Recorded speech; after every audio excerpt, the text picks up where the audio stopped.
Joe Booni and Joe Sports Channel proudly present Respect Women 110% t-shirts. These shirts come in 4 different colors: blue, pink, green, and yellow. These shirts cost exactly $25 US and Canadian. With each purchase, $5 will be donated to the Women's Breast Cancer Research Awareness. And don't forget, every Saturday night at 10:30 p.m. Eastern Standard Time, go to YouTube and search up Joe Sports Channel to catch up on new sports news and any special guests that may appear. And if you want to purchase more merchandise, go to joebooney48.wixsite.com/merch.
Welcome to Joe Sports Channel.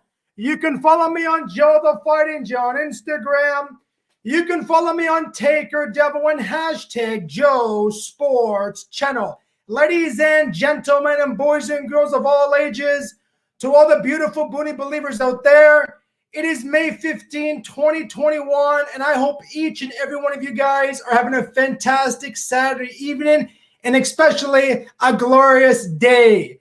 Folks, you can see at the bottom, this is just remarkable what the Booni believers can bring. Ian White, the man himself, the former Maple Leaf, was drafted 191st overall in 2002, and let's bring him on the show. For the first time ever, Ian White. Welcome aboard, Ian. How you doing, my friend? Hey, I'm doing excellent. How about yourself? I am doing fantastic, buddy. Thank you for taking time out of your schedule to come on the show. I appreciate it. Right on. Let's do it. How are things going after the retirement, buddy? It been you know what? I never retired. I was playing the last year that I played was the half season that was shortened by a lockout. I don't know how many years ago it was, but we always started playing. I think it was my last year in Detroit, and I had the year before I played, I had a 2-year deal with Detroit. The year before I played the season with Lidstrom. It's actually very funny that I'm wearing the Detroit clothes right now because I haven't worn his jacket in probably like years, but it was raining outside.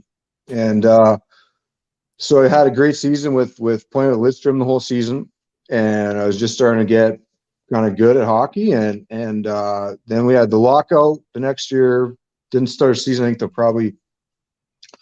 I think it was like late January. It might have even been into February, but maybe late January we started the season, and I don't know how many games it was. But anyway, Mike Babcock, I don't think he's my biggest fan of mine. I wasn't his biggest fan.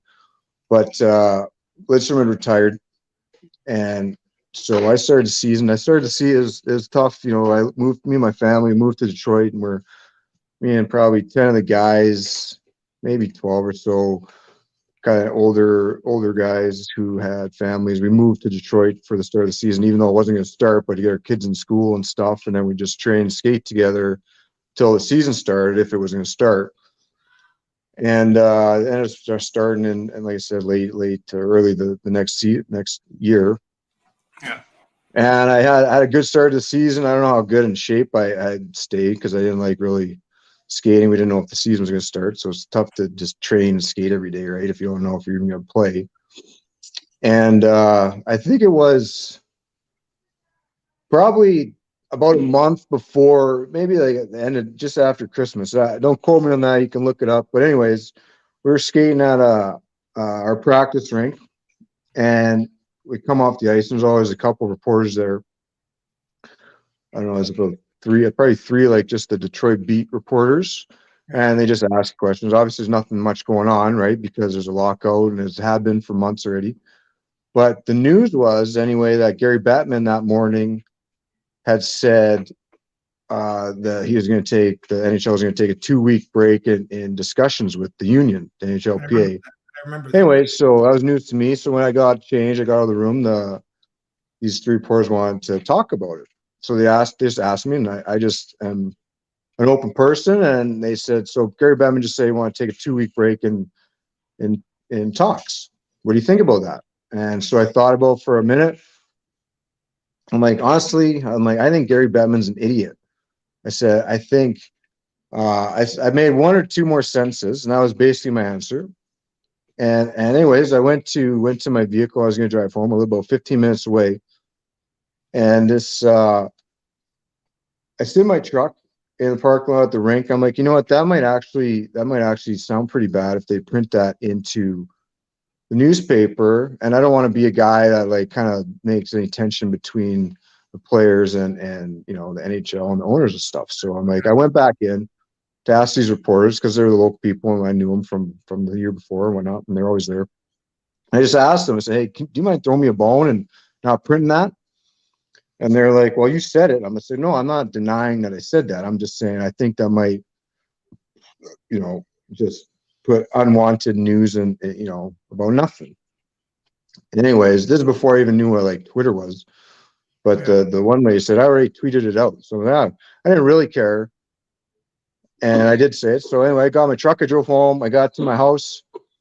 And I opened it's probably 15 minutes from when I left parking lot getting home. I opened my laptop, just typed in Ian White, Gary Bettman, and like 15 articles already popped up where the headline was Ian White calls Gary Bettman an idiot. That was the headline. So I'm like, man, that's brutal. And obviously, like the Wings weren't too happy about that. I mean, it just was unnecessary or unwanted attention and whatever. And I'm not sure. I will never claim that Gary Bettman had me blackballed or anything. I have no evidence of that, but I know he made some comments after that about a certain player who was making some comments. He never named me, and he was chirping Ron McLean too. Now, I have a side with the players. Go ahead. Yeah, shoot. I have a question for you, actually, and we're going to get into a couple other questions too. Lots. Ask me anything. Say that again, Ian? Ask me anything, yeah. Why are you not a fan of Mike Babcock? Is there a reason behind that? It just to me, it doesn't matter in the world like what your title is or whether you're a boss or employee. So I treat everyone equally. And he was just, whether he's a coach or not, the way he treated people, he was just not a very nice person. He just, I don't know. To me, he just thinks. Say he's an old-fashioned coach, and he benches a lot of players. He's done that over the years. Well, you look at the guys he retired, like legends of the game, like Steve Yzerman, all Paul Coffey, even like lots of these guys, and even Mike Modano. What do you have? 999 games. He's going to play his 1,000th game, and Babcock benches him so he doesn't get 1,000 games. You know what I mean? He does stuff like he makes guys who win 4 cups. He makes them retire. Guys who played in Detroit their whole careers, because guys like it there. They were successful. Won 4 cups, 5 years or something like that. And Babcock won the last one, I think, or maybe 2, but I think only one there. The last one they won. And you have these guys who won 4 cups, and they don't want to move. They got families there. They've been playing their whole career there. So he just cuts their minutes, put them in and out of the lineup, and basically forces them to retire. And to me, personally, if I had players who won 4 Stanley Cups and they were good, like even got Thomas Holmstrom, the guy would stand in front of the net, take a beating his whole career, right? Won 4 cups, and has a family there, and he could play. He could still play, but he would do the same thing to him, put him in and out of the lineup, and force these guys to retire. I just think it's a dirty thing to do to these people who have earned their keep by far, to let them go out the way they want. They're still producing these guys, but he wanted, to me, he wanted guys like, he wanted even Lidstrom to retire, I think, because he wanted young guys in there who he could control. Nicholas is one of my favorite players of all time. I love Nicholas, just an outstanding player. Oh, buddy, best captain I played for sure. Well, Matt Sundin is, I'll say, yeah, Matt Sundin probably was, but they're tied. They're both Swedes. my boy Sundin. Now, growing up as a youngster, as a great Canadian out there, did you ever think to yourself you're going to be a National Hockey League player one day? Who was the biggest inspiration in your life? Who inspired you the most? You know what? I think I started skating probably 4 or 5, like organized hockey maybe 5 or 6, but I grew up in a small town. My parents were always, they put us into skating. Like, it's obviously, I'm from a small town in Manitoba. We had cold winters and long winters, and hockey is like kind of what everyone did in winter anyways. And so my parents put me in hockey. We had, guys who go to school, there's 3 elementary schools, but guys you played hockey with when you were 5 and 6, you played the same guys together every year, and you went to school with them. And I don't know, my parents they're probably the ones who encouraged it. My dad was a coach. He coached me from basically squirts till, I don't know when you stop coaching, but probably 12 years old. And they're dry. And then summer hockey started at 9, and they take tournaments all over North America and pay the money, right? It's not cheap to do that too, and they make big sacrifices. So yeah, my parents for sure. Well said. I always say that parents are the most important things in sports too, and especially hockey. They're the most inspirational things. Now, you played for the Mapleleafs, Hurricanes, Sharks, Red Wings, and Flames. Now, if you could go back for one more year to play a full season with one of those teams, which team would that be and why? That's a good question. Good question. You know what? I don't want to be the guy that doesn't pick one, but I look over my career, and every city that I played in was totally unique, and it was a once in a lifetime experience. And each team you played for, and there's pros and cons in every city and every team, right? You could be in the best city in the world, but if your team sucks and you're losing all the time, you're not going to enjoy it. Or you could be in the best city in the best team in the world, or the best city in the world, best team in the world, and not. And if your team's not successful and you're not having fun playing what you're doing, then it's not enjoyable. But when I love Calgary. Toronto is great. The fans are nuts. I would love to go play there again, but I'm a Western guy. Calgary is a fun city to live in. I had a great time there. Wasn't there very long. But then I got to go to a climate that didn't have the winters we get up here. I went to Carolina, and I swore I'd never go back to a cold climate for winter, because I'm like, man, like, even in the middle of winter, it's gorgeous outside, and you have so much more time to do fun things like to golf and relax and anything. Yeah. Then I went to California, San Jose, which California is awesome. San Jose, great city to live in. The climate's amazing. And the team we won, I think we could have won the cup that year. Probably everyone says that, but that's the first I ever went in playoffs. We went to the conference finals. Lost to Vancouver. I believe we kind of got screwed by the refs in a few games. Probably everyone thinks that about their own team too. But that's when Vancouver went on to lose to Boston in 7 in the finals. And I think we were a better team than we won 24 of the last 27 games or something like that, going into playoffs. And we were just on fire. But anyways, and then Detroit, even though downtown Detroit is kind of struggling, it has been since the 70s, but the suburbs are some of the nicest suburbs in the country, and playing for the Red Wings is a big deal, obviously too. So, I mean, I'm sure it doesn't. Go ahead. Original 6, right? Yeah, right. And then you start talking about road cities. I mean, you go through the whole list too, right? It's fun to go on the road because you're going to all the best cities too, stay in the best hotels, eating at the best restaurants, going to the best bars. So every city is good. give anything to do it again.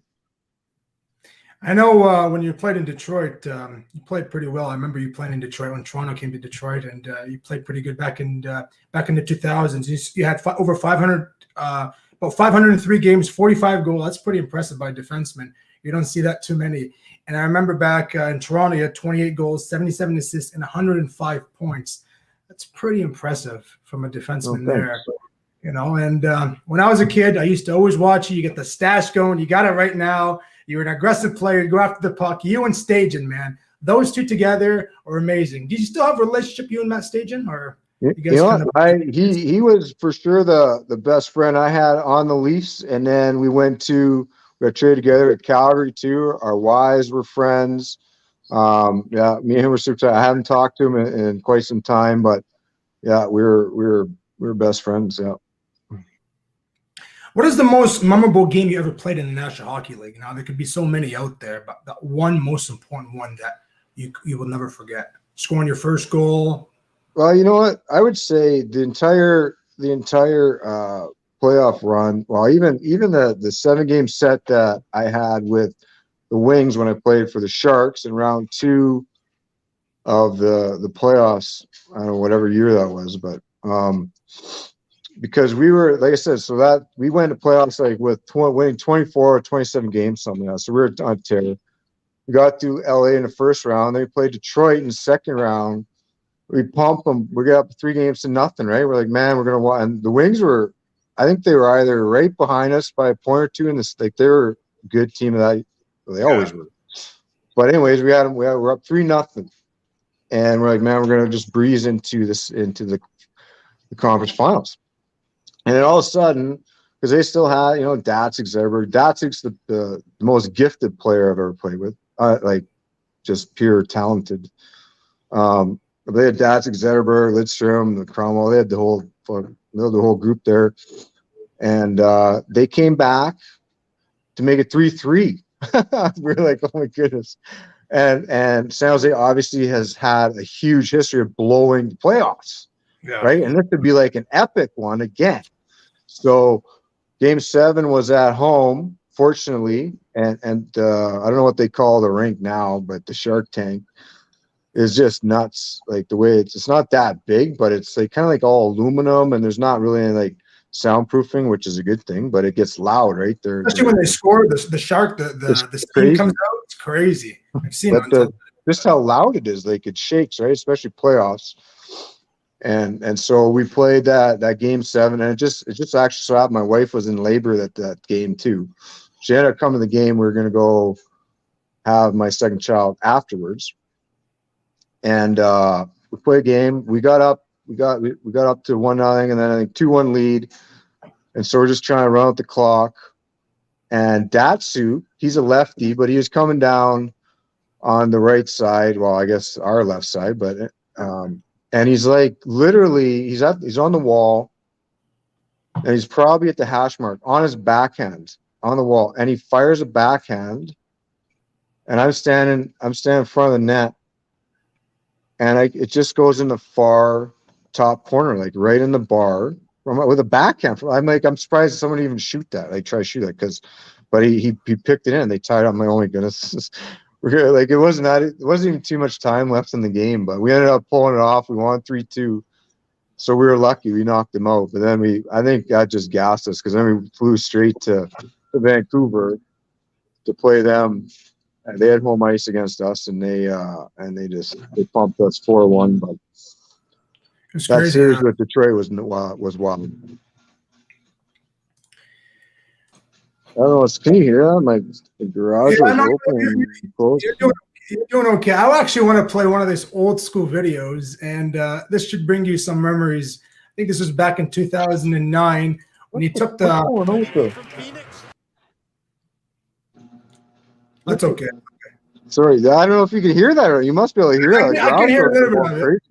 Okay. I can hear a little bit of it. It's okay. I want to. The garbage bag was in the way. I don't know if you heard that. It's all right. Sorry, you say you're going to play a video? I want to bring up this video, one of the yeah. Old school.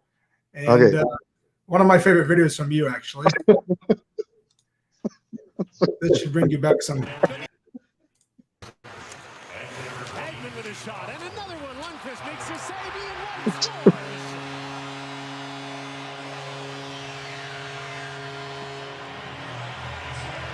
King Henrik sent his That's defenseman my to the line. tower after that one. 3 chances. Ian White gets the goal. Leafs are on the board. Well, if you think of this game in a nutshell, it's been a common theme early on that there have been some opportunistic rebounds. The Leafs just haven't been able to get there.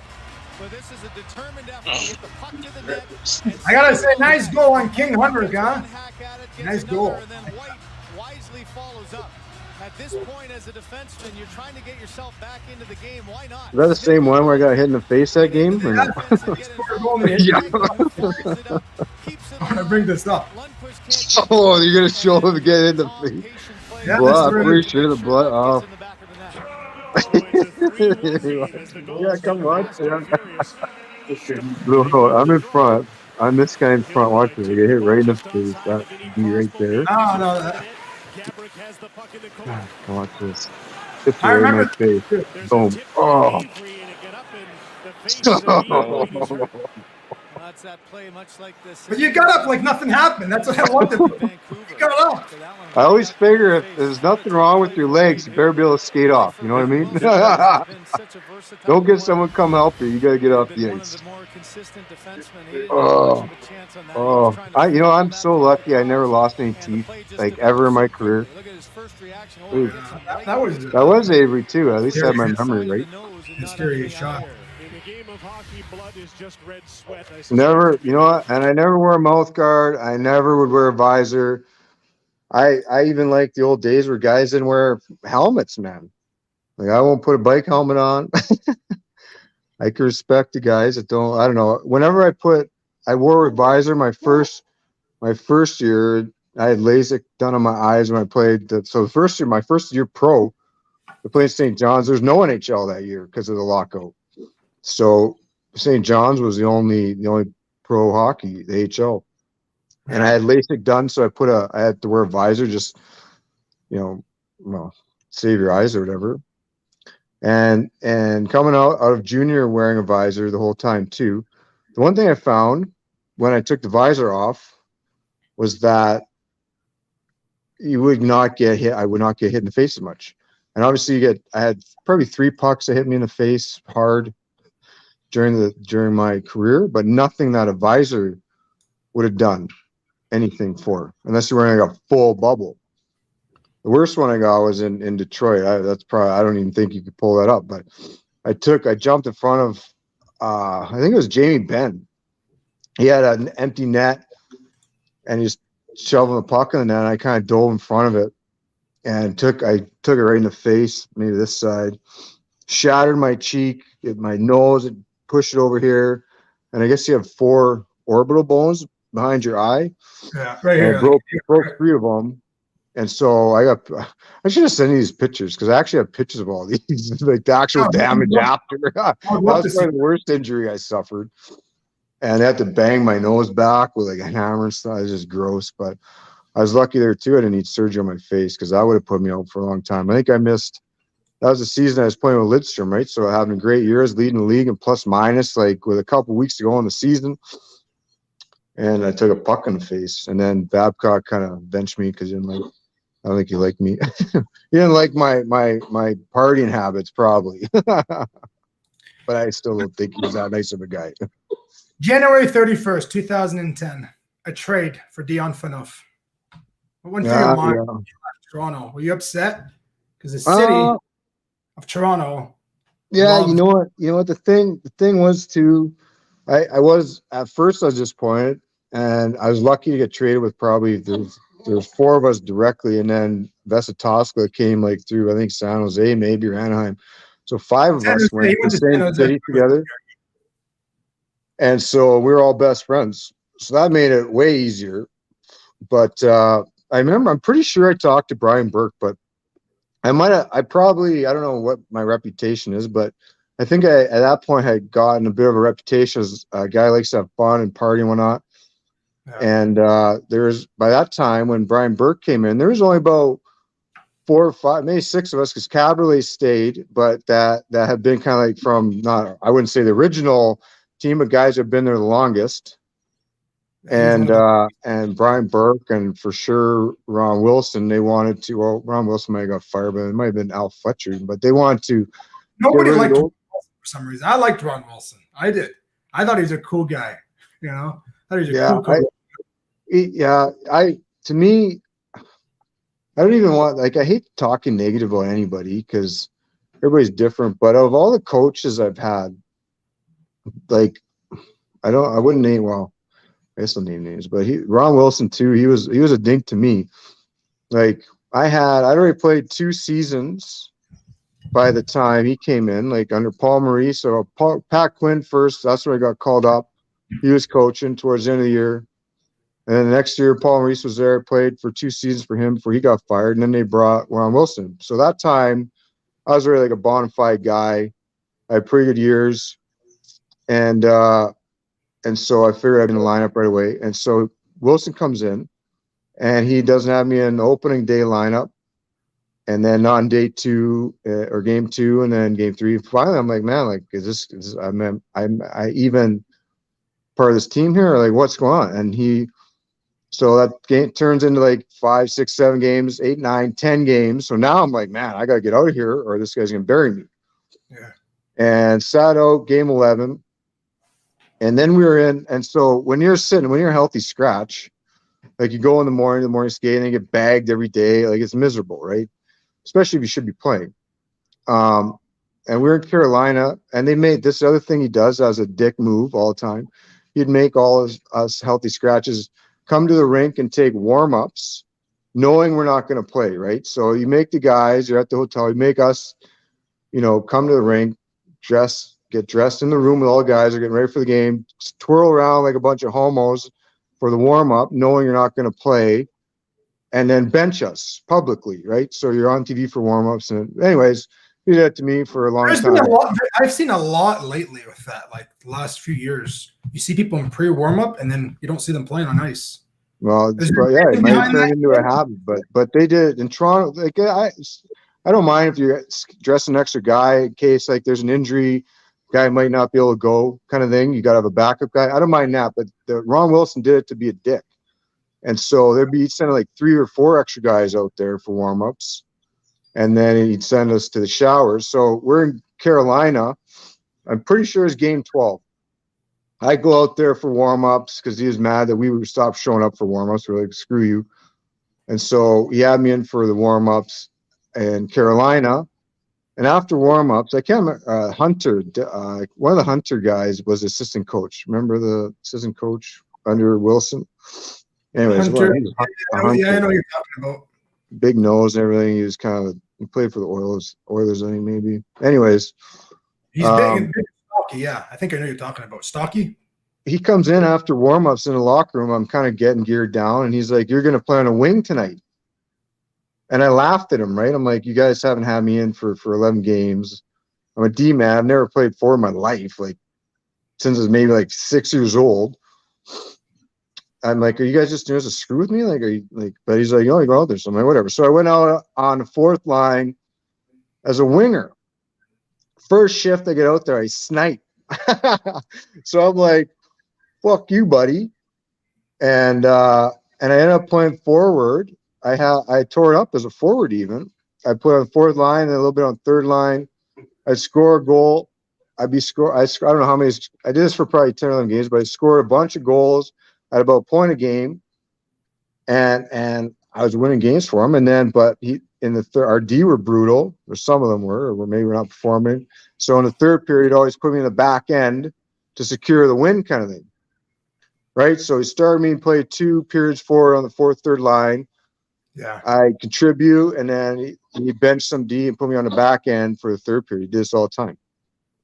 And then eventually because I tore that year up, and then he had, at the end of the year, he at least admitted that it was a mistake to not give me the first 11 games, but so he saw him as a small D, blah, blah, you want a big guy and all that stuff, and made all these excuses. Up and they bring you down, up and down, up and down. But aside from that, just the way, like I said, kind of like the Babcock thing, like the way he would treat people, like there's a valet guy, or a security guard who holds a door open for you, kind of thing. Like I like to treat everybody equally, but Everybody, some people see the world where maybe if you're the CEO of Air Canada Center, that the guy who's starting your car for you, maybe he's not on the same footing as you. I'm not saying that's the case, but some of these coaches, I find that's the way they see the world. So a couple of them weren't so good. A couple of them were great, but what were the biggest challenges playing in Toronto for yourself, outside of hockey and especially playing in Toronto? you know, I life was actually super easy.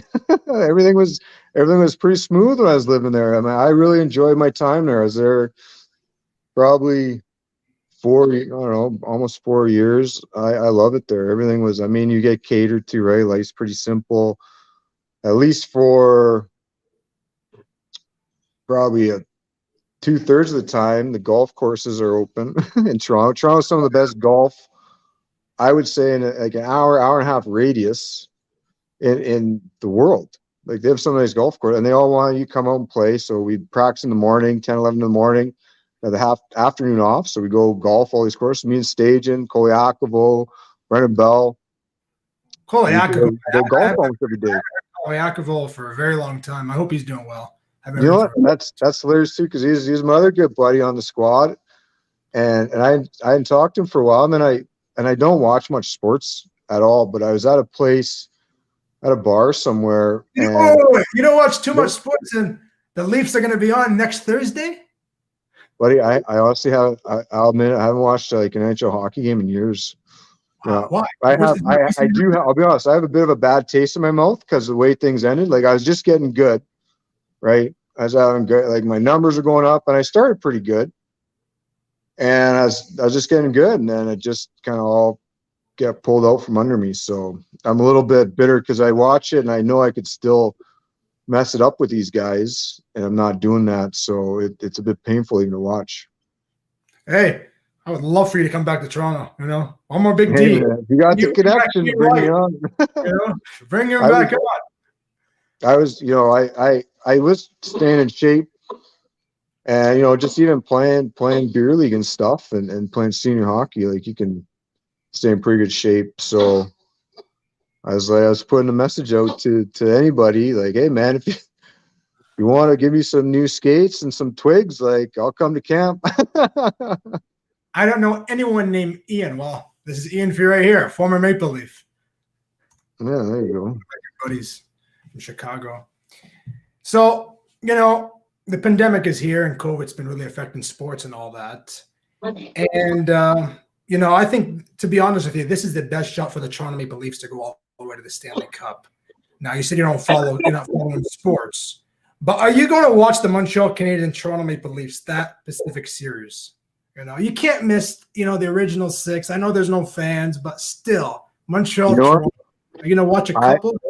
I am actually, I just agreed to actually probably last night to go work on a pipeline up north in Fort McMurray. So I'm leaving here and like living on a camp, like going laying pipeline stuff probably in a week. So maybe they'll have a TV up there. I'm sure they do. Maybe they'll get some games, but we're working lots. So the sports will be a luxury. Yeah. I'm sure they might have Wi-Fi. Hopefully they have I haven't heard what the camp's like. Hopefully they got Wi-Fi there, so I at least check my phone and bring a computer. It'd be nice to have a TV. Have you heard about the Seattle Kraken's new NHL team? I saw a picture of new rink and what's the manager? Ron? No. Who's the manager there? Francis.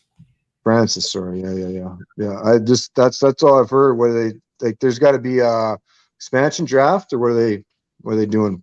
Well, I had a show a couple of weeks ago, and they went through everything, and they're going to have a team next year fully. Stadium's ready. But how do they get their players? Is there an expansion draft? Yeah, expansion. They're going to have like different teams, like trade, like how Vegas did it. The only thing I know is expansion draft. So Vegas didn't do that. No, what they do is they can do trade with Edmonton, with Chicago, and all these different teams. That's what I heard 2 days ago on sports, and I was listening. But what they got none to trade? That's the thing. So how do you trade if you don't have any players to trade? How do you? I don't know. Like, are you allowed to block a certain amount of players on your team from not going there? Can they pick, a player from each team, kind of thing? That's I what I'm think just wondering. I think they can pick each play from a different team, but I'll double Yeah, check. and a team can probably block a certain number of their like favorite guys who they are not allowed to choose from, kind of thing. That's what that makes I more gotta sense. look at it because the other day I was watching it, and then I had some dinner with my parents. My mom and dad told me to come up, and I missed what they were saying. You know, Okay. Matt Sundin. You don't hear much about him anymore. Have you contacted him? Do you talk to him? Is he back in Sweden? Is he here? What's the latest update on him? I haven't. Yeah, I haven't seen him probably the last time I would have played with him.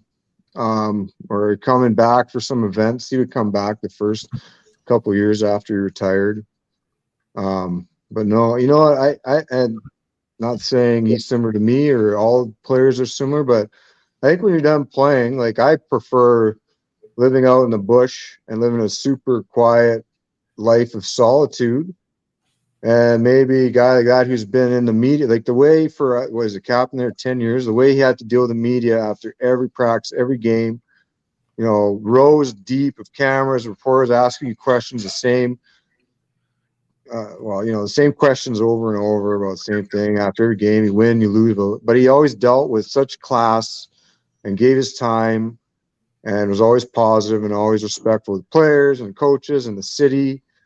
When you're done, he might be, that was a hectic 10, 15 years of his life.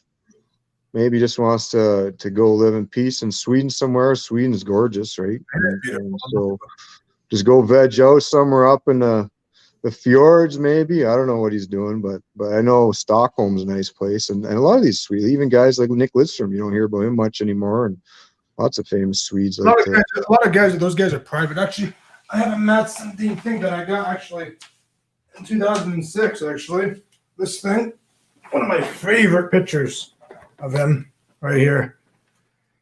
Yeah. Okay. Yeah.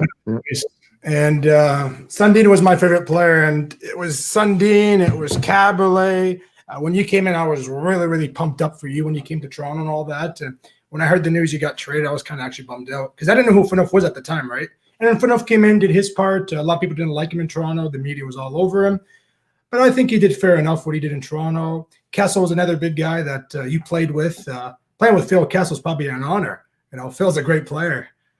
He's a fun guy too. He's so talented too, and lots of guys are so talented. And probably, at least for Phil, like I don't think he had the work ethic. Like he wasn't in very good shape. But he's super talented and can snipe, right? But nowadays, especially, like is Phil Kessel, is he still playing or no? No, he's playing for the Arizona. Coyotes. Yeah. He was never in very good shape, and never like he could have been even better. Like he was already fast and had a great shot, but he was never in very good shape. But he was talented for sure. Is Caberlet? So you're not in Toronto, but I thought I heard because me and Caberlet were good buddies too. But I heard he's got married and he owns a restaurant or something there, maybe in Toronto. Something. So there's some restaurant in Toronto. I heard that a while ago. Yeah. All right, cool. I'm not sure if that's true. Yeah, he was always a super nice guy as well. He was a good player, and I think he was one of the longest members that stayed on that team until he got traded when he left that team. Really, eh? Who's actually probably the guy I keep in contact with the most is Cujo. We sat together when he came back. Obviously, he's a Leafs legend too, but when he came back and his career, we just sat beside each other in the locker room. And he's for sure the nicest guy I've ever met. Just a super nice guy and obviously a great goalie, and be able to play with him on his way out. I was a young guy. We'd sit together in the locker room all the time and just chat and watch, the world go by. And I stay in touch with him. He's living down in Arizona now, but he's a super nice guy too. I don't know if it's just a Toronto thing, but there's lots of nice guys go through there anyway. What's the biggest thing you miss as being a hockey player? Is it the fans, the media? What's the biggest thing, facing the playoffs, fans booing or what? I would say just playing a sport for a living and just hanging out with your buddies, and playing a sport like daily. There's so many good things that go along with it, right? But traveling and just the whole life is fun. But I just miss hanging out with the boys, go in the locker room, and it's the guys that you play with, and even going back to, well, I guess since I was a kid, but especially even junior, when I moved away from home. I played in the dub for, moving away from home first time, a little bit younger, most people when you're 16, and playing my buddies, and playing in Swift Current, which is a unique city in Canada. It's almost small as my hometown, but it was like 16,000 people, by far the smallest city that has a WHL hockey team.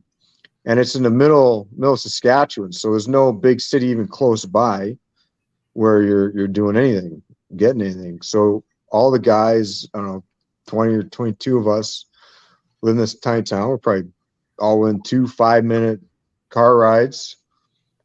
And so we all hang out every day, and we were just so happy to be. You get paid. I mean, we get paid. I don't know what it is now, but you get paid like 70. If you're a first year guy, 16-year-old, you get paid. I think it was $75 every 2 weeks. Like, but you get paid, right? You get paid, and you're going to something, right? You're getting something in your pocket. Yeah. A little gas money. You get a 2-4, and we're going to school in this small town. So the hockey guys are kind of like,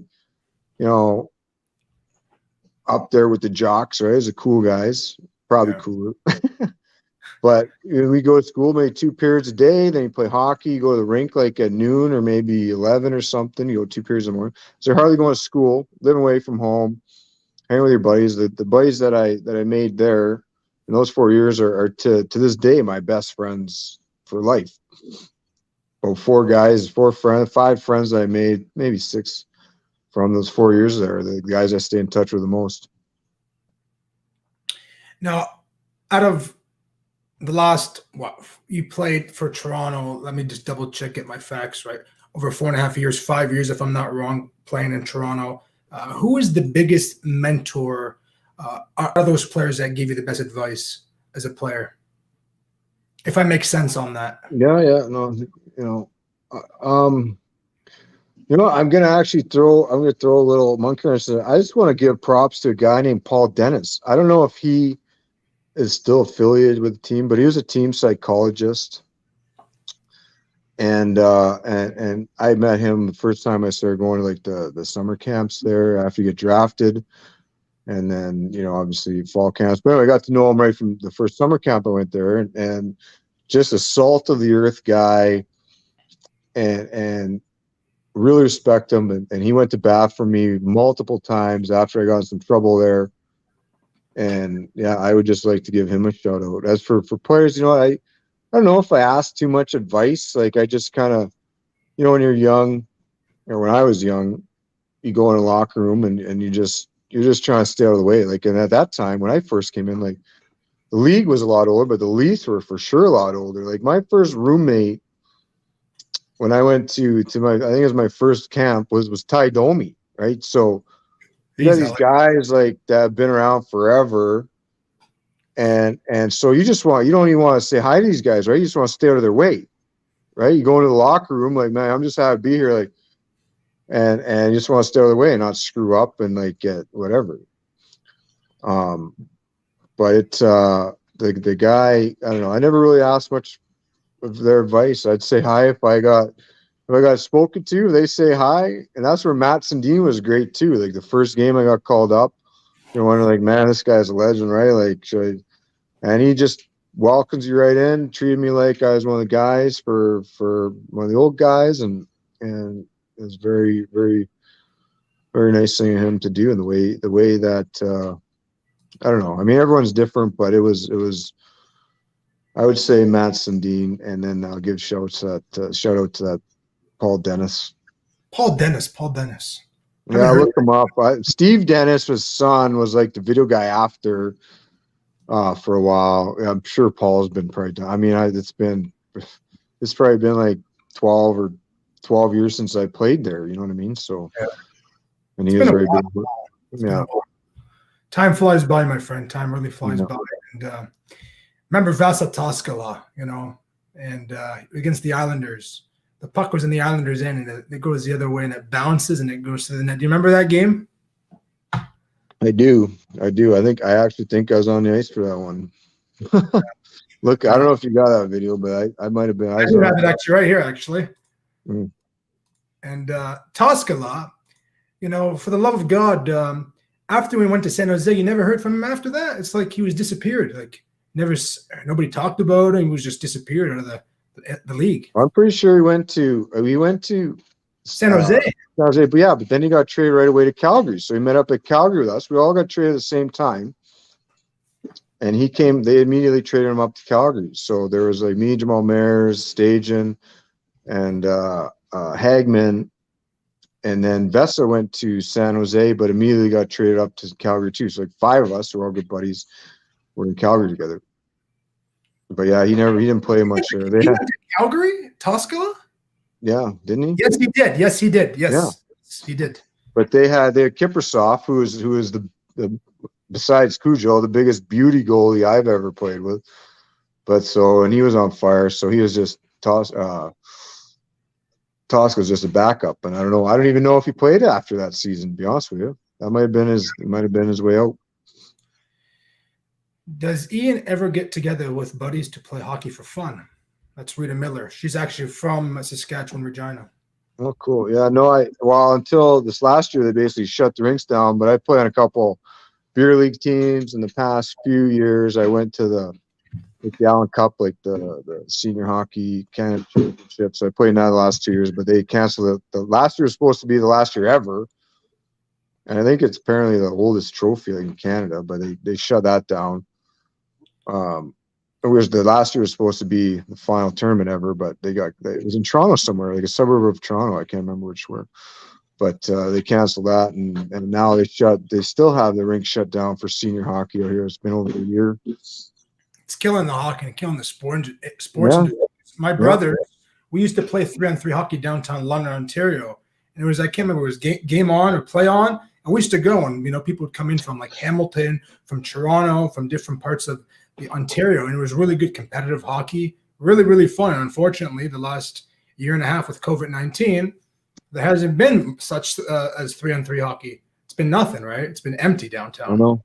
It's I would argue it's been criminal. It's tough, man. These people have done but anyways, it's killing the sports industry. And when sports were gone, like when we had no sports about a year ago, like there wasn't much. Even aside from the industry, is the thing that I have children, and they need to be playing children's sports, not the industry at all, but let them play.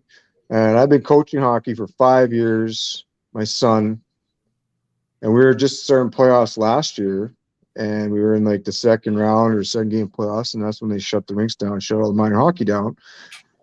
And they don't let these kids play hockey all year. It's like they're not getting sick playing. I guarantee you, all these kids, you have the entire province of Ontario, Manitoba, Canada, these kids out there playing hockey, they're not going to get sick, right? You don't have to cover their faces. And now they have, like, our kids, they let them go on the ice again. And they make these kids wear face masks while they're going around skating, healthy, working their tail off.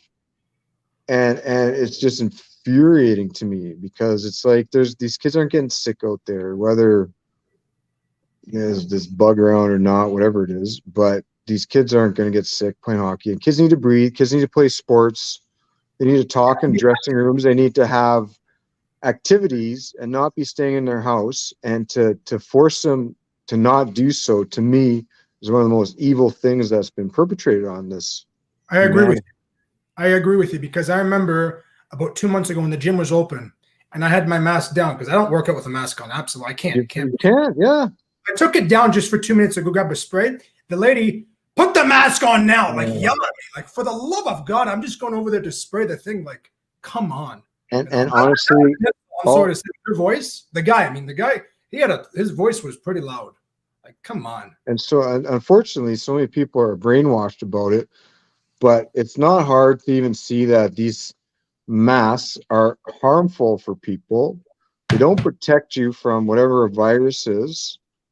And wearing them for a long period of time, especially when you're exercising, is not healthy for you. But they don't want people to be healthy, right? They shut the gyms down, they leave the bars open, the weed stores open, the LCBOs are open, but they'll close down the churches, the gyms, the sports leagues. You can't golf in Ontario, right? You can't even go play golf. Can't do nothing. I mean, it's like I'm not going to. We know the people who are responsible for these closures, but they're not doing it for the betterment or the safety of humanity. They're doing it. They know they're harming humanity. They leave Costco open, Walmart open, McDonald's open. But if you're a hairdresser, you're not essential, right? So these people, all these small businesses, people are struggling to make ends meet. People are losing their businesses, right? Jeff Bezos is buying a 420-foot yacht, right? So Amazon did pretty good last year. I don't know about my barber. He's struggling. My barber too. You know what makes me wonder too, and I love when you brought up that point actually, is they have Costco open, Walmart open, all these big companies that are open, but they can't have a barber open. We can't even go pray to our own God, like to a church or a mosque. We can't do that. That's what makes me wonder. How can Walmart be open, have so many people, but we can't go and have about 50 people and go pray to our God and listen to the priest or the imam, whatever you want to say. This is more of a topic that I'm familiar with, because the people that are doing this, we know who they are. Like, we can name who these people are behind all this, and the politicians who are making these decisions, right? They're trying to, like, the campaign, the propaganda campaign that's gone on in the past year, and the psyop on humanity to get people to believe that Big Pharma and Bill Gates and Anthony Fauci and your government, Trudeau, whoever it is, and you get rid of Trudeau and Biden, who's a puppet. You get rid of these people, Boris Johnson, Angela Merkel. They're just puppets, and you could put anyone else in their place. You know, our next hero. Let's get a conservative in there. This, that, the other. He's gonna save the world, right? Yeah. He'll change the course, but they're all puppets. They're all paid for. These people, like I said, it's to the point where I think they're like for Jeff Bezos this past year. So everyone was shut down, stores shut down. Everyone started ordering stuff online, right? Amazon obviously went through the roof, probably like never before. The wealth that has been collected by these predator class people in the last year. So obviously the middle class and lower middle class, a lot of people have no business, no job anymore.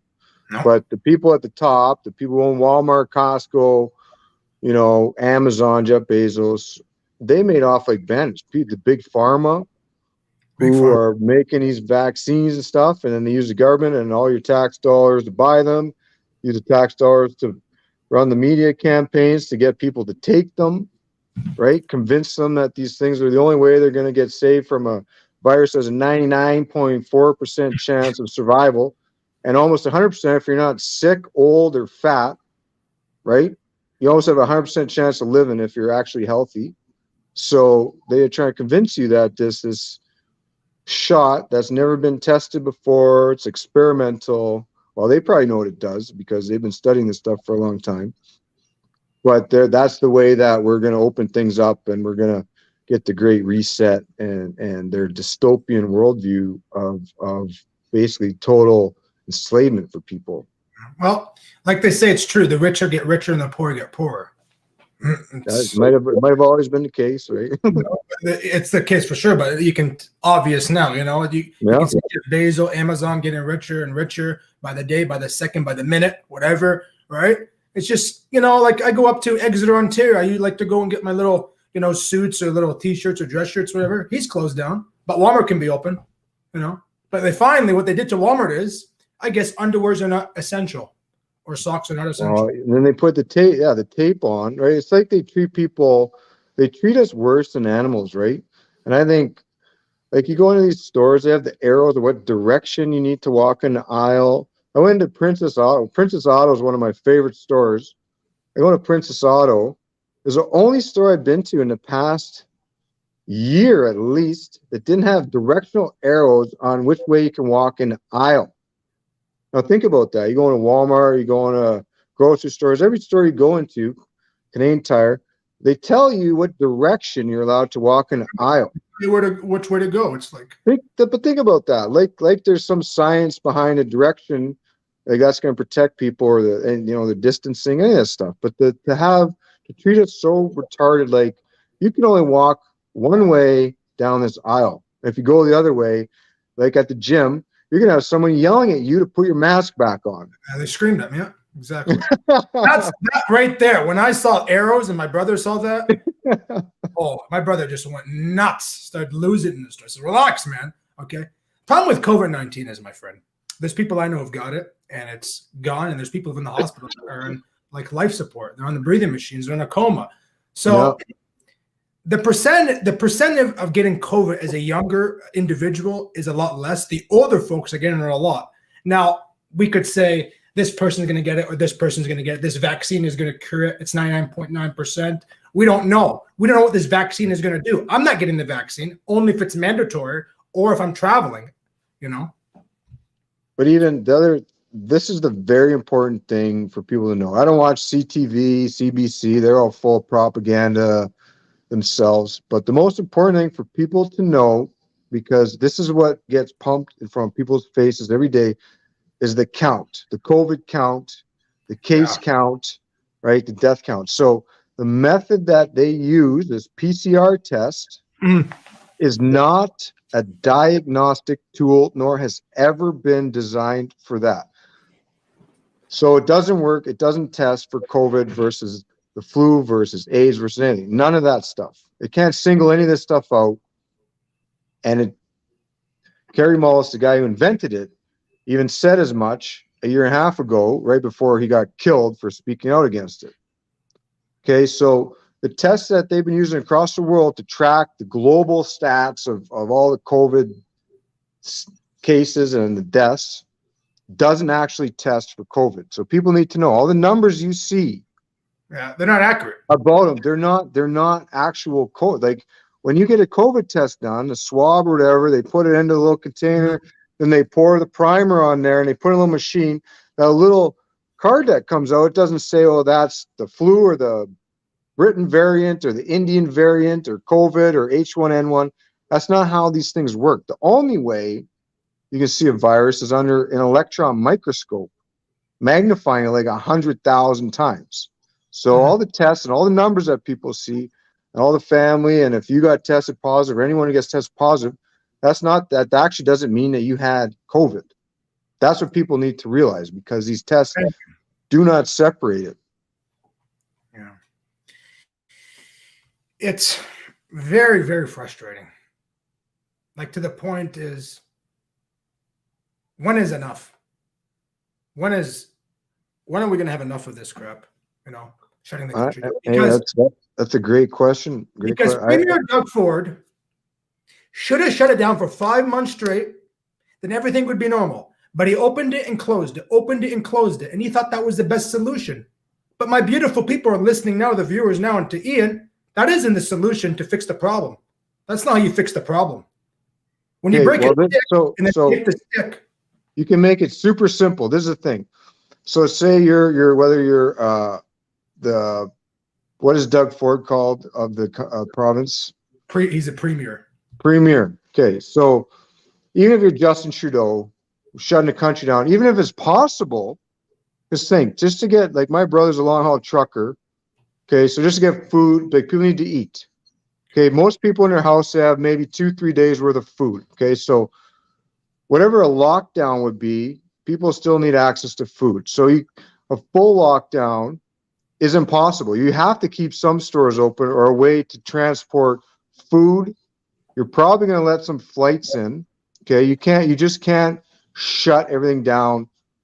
I would say maybe for a week you might be able to shut everything, but that has to be Costco, Walmart, everything. Yeah, that's what I mean. That would even have, and if you're the boss that thinks that that's going to be the move, you're the premier or the prime minister or president, whatever. If you think that's the move, if you think somehow you're going to stop a virus, which that's never been proven to do, that we can just put up a little fence around the country or a province or a business or anything, that something that we can't see is floating around, whatever, that's going to make a difference. So you can lock it down for a week. But if that's your move and you think that's going to do something, you know in the back of your mind that after 7 days, you're not just going to say, okay, open everything wide open, hairdressers go back to work, Canadian Tire open, gas station open. So you know you're gonna have to lock it down for a long time. People aren't even gonna be able to leave their houses. And are you allowed to do that? Yeah, you can leave Is your that healthy? So you're not gonna lock it down. You're not gonna control the virus. And so even he said, what, 5 months? Could you imagine What I if you mean is lock not it down 5 months. for What I mean five is months? not open, like open and closing. He's been doing that the last little while. That's what I mean, but it doesn't matter. It should have been wide open all the time. I think this is like a typical seasonal flu. The death numbers of worldwide are like no one's dying anymore this year than in the past. Okay. So apparently there's a seasonal flu every year. I don't even know what the flu is anymore, whether these people are being honest with us about anything like Bill Gates.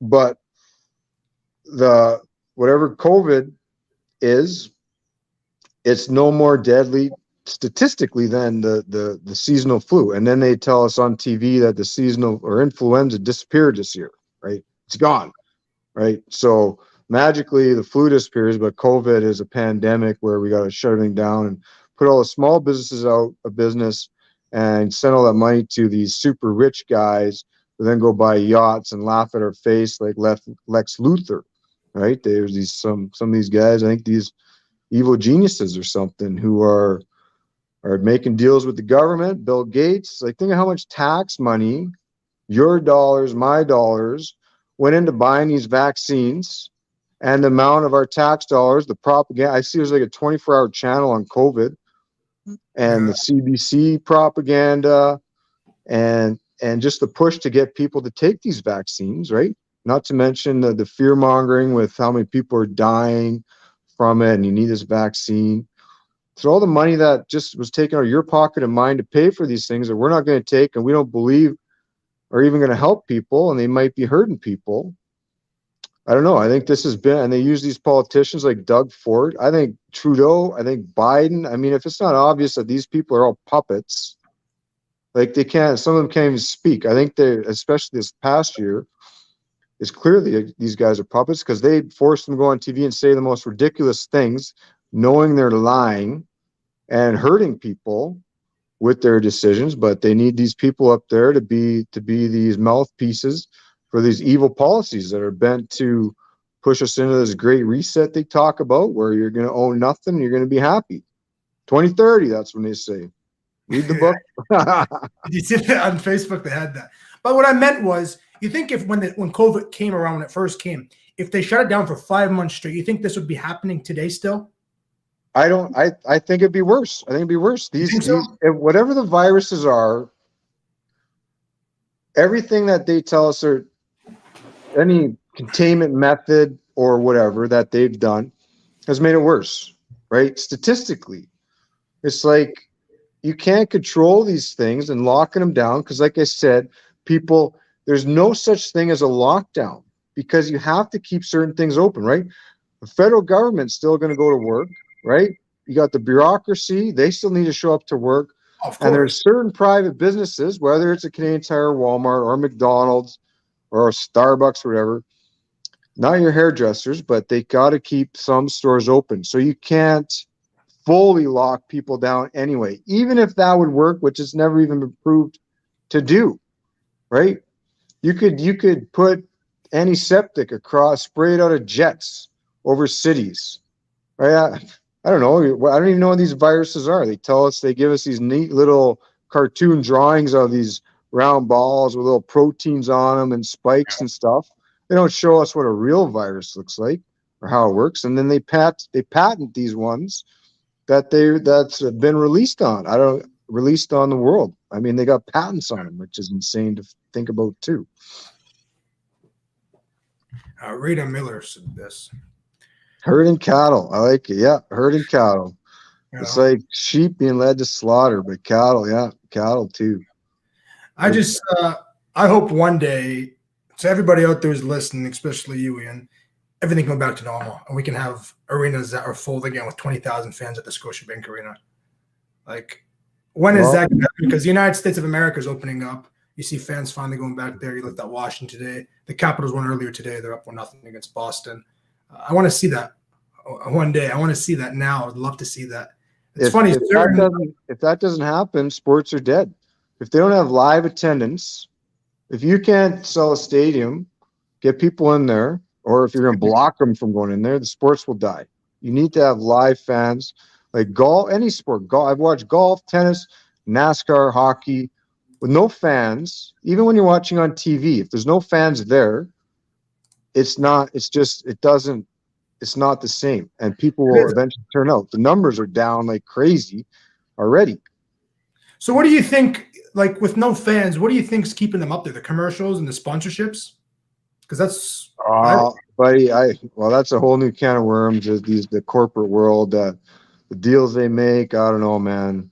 Like I look at football, the amount of viewers football lost in NBA, and how they can still pay the players the same amount of money. Because I know how it works. Like we get paid by the amount of revenue we generate, and it's mostly TV revenue. So if people aren't tuning in, there's not nearly as much revenue there, and so you can't afford to play players. And so I know the NFL, their TV deal, they were good enough, at least while the people still had the drive to go to the stadiums, that just the TV deals would be enough to pay for all the salaries and stuff. Uh-huh. But their viewership, especially since like Kaepernick and that, they started going kind of woke and all that stuff too. A lot of people got turned off, and especially since they haven't been able to have fans in the seats. So I don't know. It's not a sustainable business model. They have to open it up. But fortunately, and in Dallas, I don't know if you've seen that boxing match, but it's 73,000 people, biggest fight ever, right? To be honest, that gave me a few tears. Right. Really, Yeah. I was very. I know. You need to have people there. You have people there, right? Yeah, and then they build it up like, oh, everyone's gonna get sick. It's gonna be a super spread, right? No, it's fine. Go to the stadiums, open up. Everyone's good. One thing I want to say, actually, what I hate about people when I see on TikTok or on YouTube, people that go into the stores that they're wearing masks and they're recording people with no mask, the anti-maskers. I cannot stand when people do that. It just irritates the hell out of me. When people go into the store and they record people with no masks on, I hate that with a passion. Yeah, it bothers me. But we got a couple more minutes left. I want to play this video and ask you one more question, and we're going to wrap up the show. Does that sound good? Yeah, give her. Perfect. So this is the video we're talking about the Tosca Law, 2008, March 18th. It's pretty good. Kept the line by Brian McKay. And it's going to be rattled out and down the ice. This is... Oh, yeah. I missed it.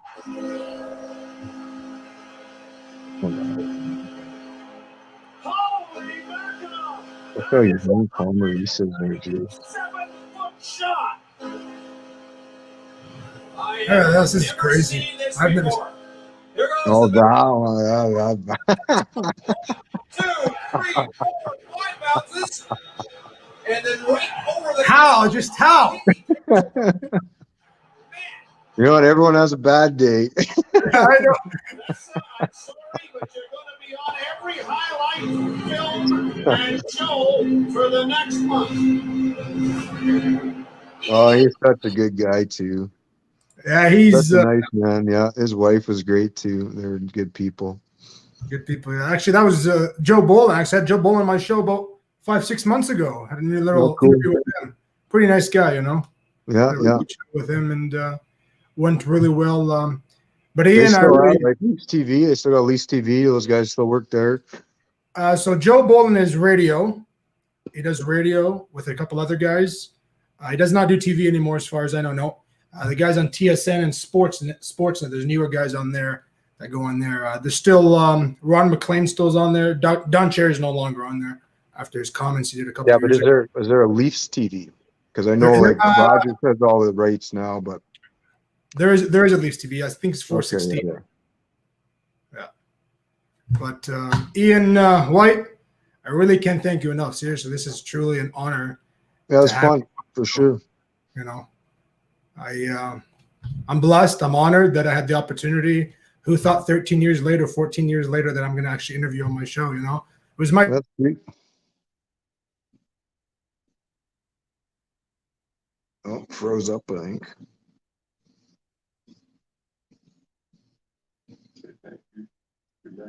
I don't know if you can hear me or anything, but Check me out on Facebook and YouTube. I drop some heat on there. But have a good night, buddy. It's nice talking to you. Take it easy.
Folks, just before Ian White leaving the show, the internet cut off.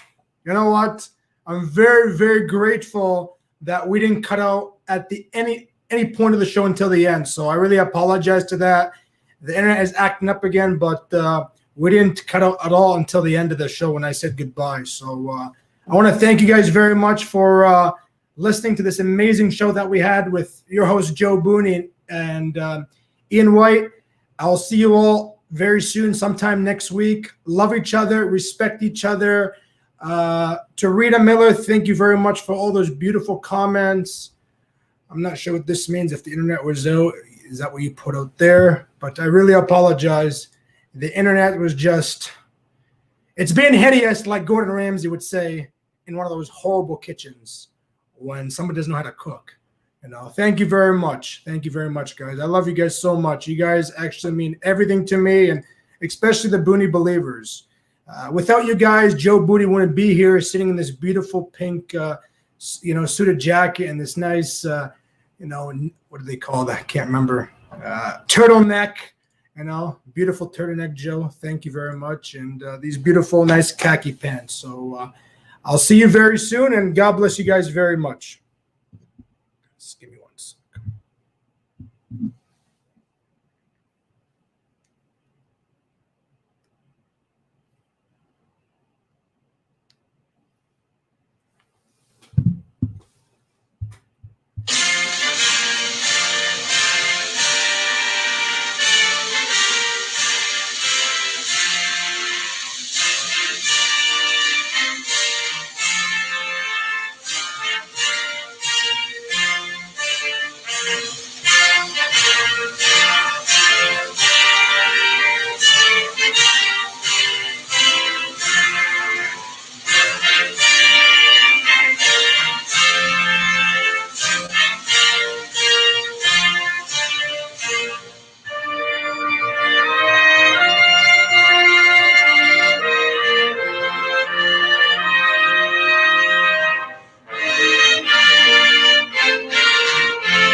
And you guys will see you next week.